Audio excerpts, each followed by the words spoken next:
What's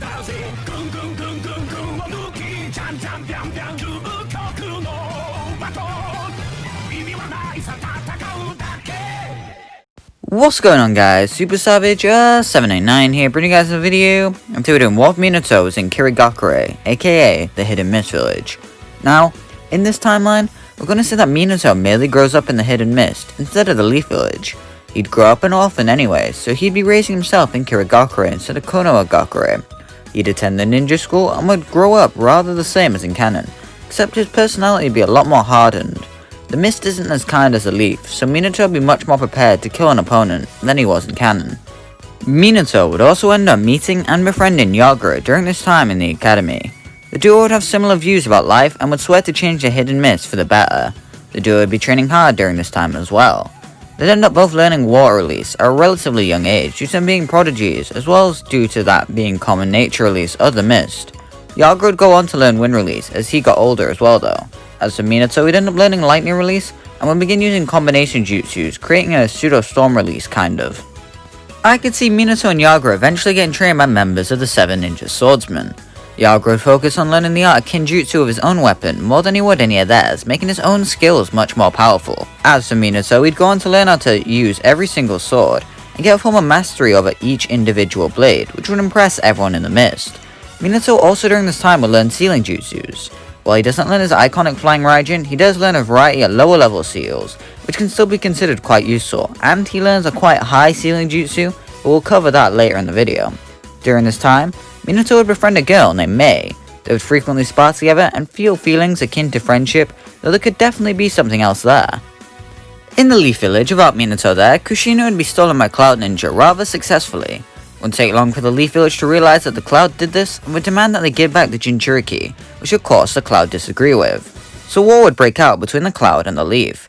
This war wouldn't last long, only about a year at most. The Leaf right now have Jiraiya and Orochimaru to fight against the Cloud, with the only ninja in note being the 3rd and 4th Raikage. They wouldn't be trying to conquer it though, and are merely there to get Kushina back, which they would. During this time, Kushina would be abused and kept captive while the Cloud tried to undo her seal, so they can still wear the Ninetales into an actual Cloud Shinobi. Through willpower as well as through how advanced the Uzumaki seal is, Kushina manages to hold on to the Ninetales. Through this war, one shinobi would put in a lot of work despite their rather young age. The shinobi's name would be Fugaku Uchiha. Fugaku would end up meeting Jiraiya during this time as well. Since the young boy holds a lot of power, but he could come corrupt under his anger, Jiraiya decides to train him.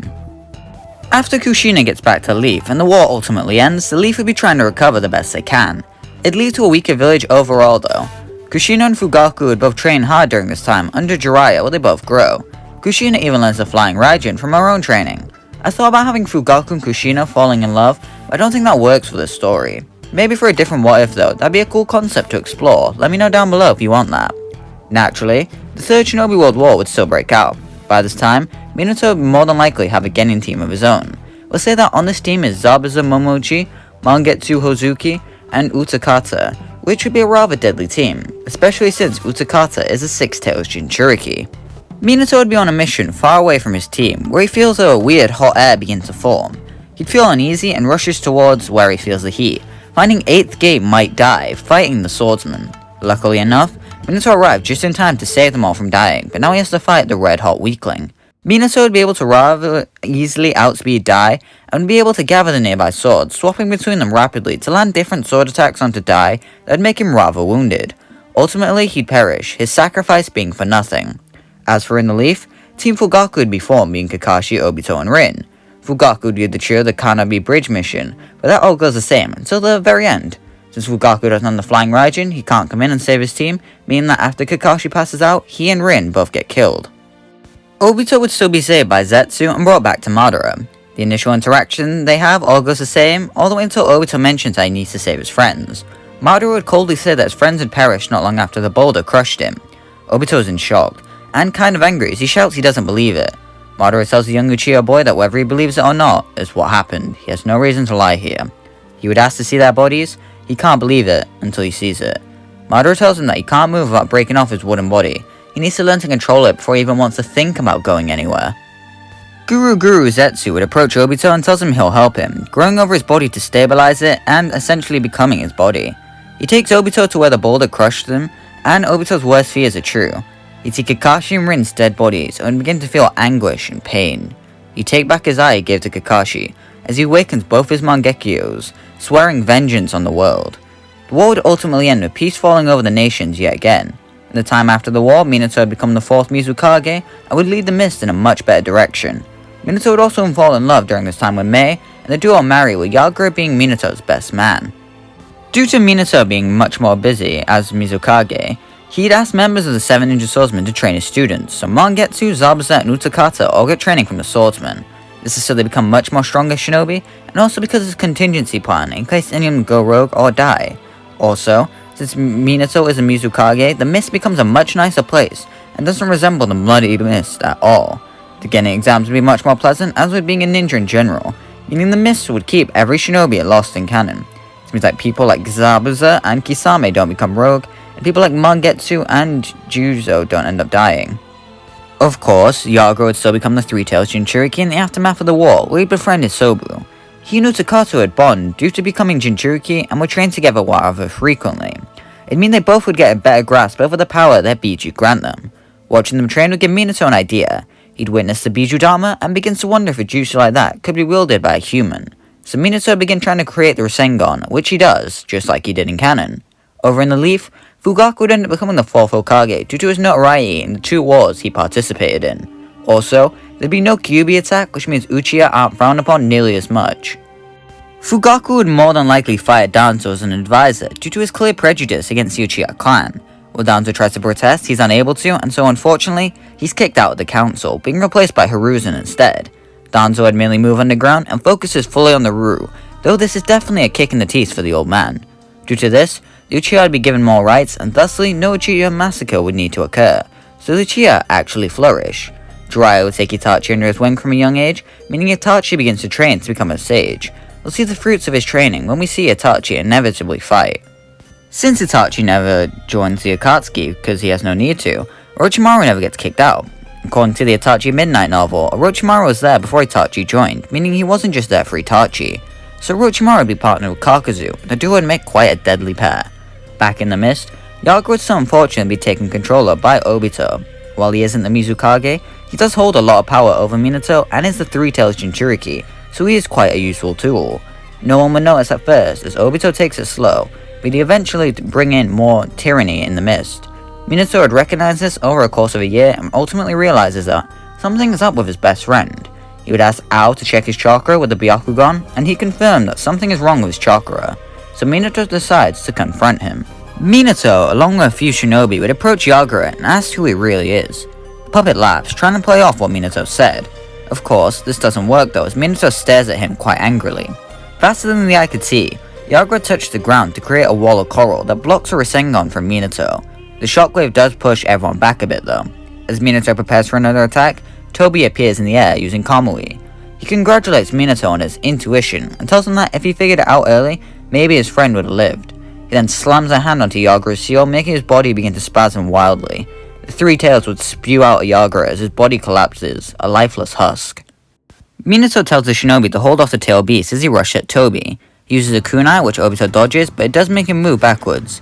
Minato would then use a powerful water jutsu to push him away from everyone else. He tries to apply a lightning release, but Tobi's reaction time is too quick, using Kamui to absorb the water and shoot it back at Minato. Minato avoids it and lands in front of the masked man.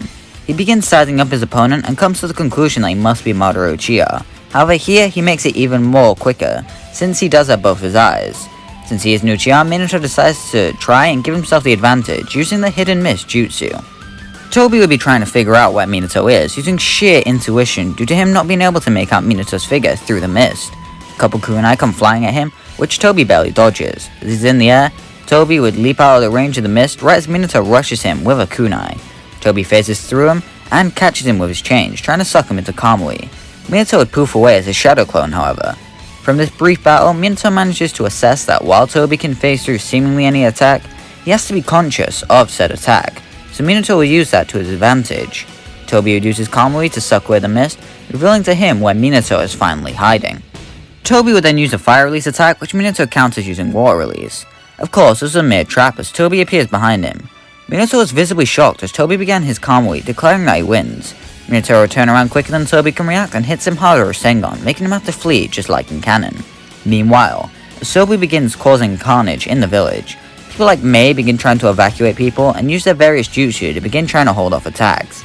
Mei would be running around with her baby, Naruto, as she tries to keep people safe, struggling the entire time she does so. Also, side note, Naruto's name in this timeline would probably be Menma Namikaze, but I'm still gonna call him Naruto because Menma, kinda sucks as a name, The swordsmen of the mist would be the ones who'd be first to respond. This would be prior to people like Kisame joining the ranks, so they'd be a lot weaker. They still wouldn't be anything to bat your eyes at though. Through working together, they begin using everything they have in their arsenal. Asobu's rampage would eventually lead to him creating a Bijudama to destroy the village. Not only is Minato not here, but he also doesn't have the flying Raijin, even if he was. All the swordsmen would look at each other and realize what must happen next. All the swordsmen rush in, using the most powerful combo move possible that they can muster. They knock Asobu out of the village and contain it long enough for the Bijudama to implode. It not only damages the tail beast, but atomizes the swordsman, with the only thing surviving being their swords. Mei would begin to rush over to see what's happening, holding Naruto in her arms. It's dangerous for her to take the baby, but right now she's the only person capable of doing anything. She begins moving, her husband appears in front of her with his speed. He has a serious look on his face, nothing like what she's seen before. Minato would tell her that he needs to seal away the Three Tails. He needs that to be Naruto. He's barely been born 2 years, his chakra is still molding.